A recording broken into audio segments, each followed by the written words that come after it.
दोस्तों आज मैं आपके सामने एक नई ब्रह्मचर्य की कहानी को प्रस्तुत करने वाला हूं। अगर आपने स्टोरी को ध्यान से समझा और मेरी बातों को मनन करने की कोशिश की तो आपकी हिलाने की समस्या हमेशा के लिए खत्म हो जाएगी। एक बार की बात है कि महर्षि वेद व्यास अपने आश्रम में तरुण ब्रह्मचारियों को व्याख्यान दे रहे थे।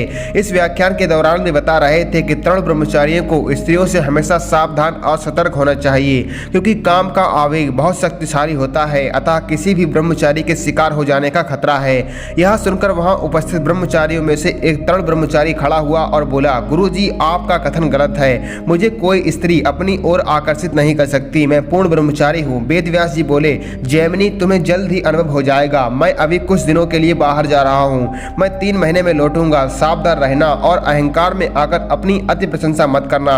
महर्षि वेद व्यास ने अपनी यौगिक शक्ति से एक ऐसी सर्वांग पूर्ण सुंदर युवती का रूप धारण कर लिया, जिसके हृदय को भेदने वाले तीखे नयन, जिसका चेहरा सौम्य की तरह सुहावना और मोहक तथा जिसका शरीर अति सुंदर वस्त्रों से सुसज्जित था।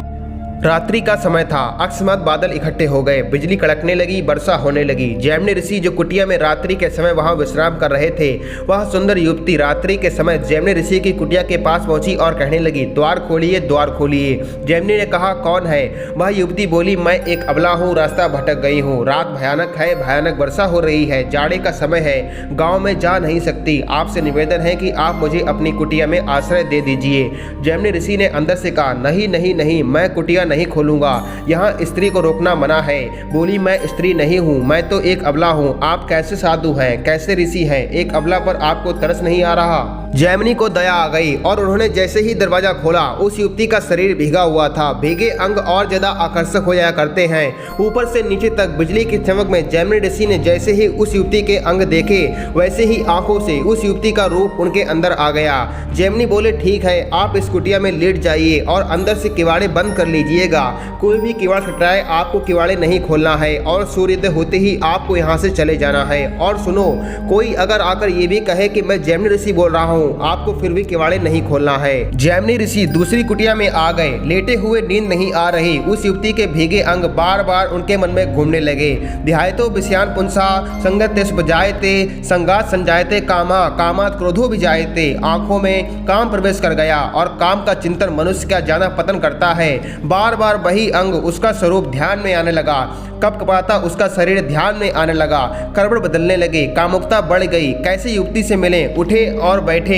सोचे किवाड़ खुलवाऊंगा तो क्या कहेगी, लेकिन जब कामा सख्त हो गए, विवेक शून्य हो गया।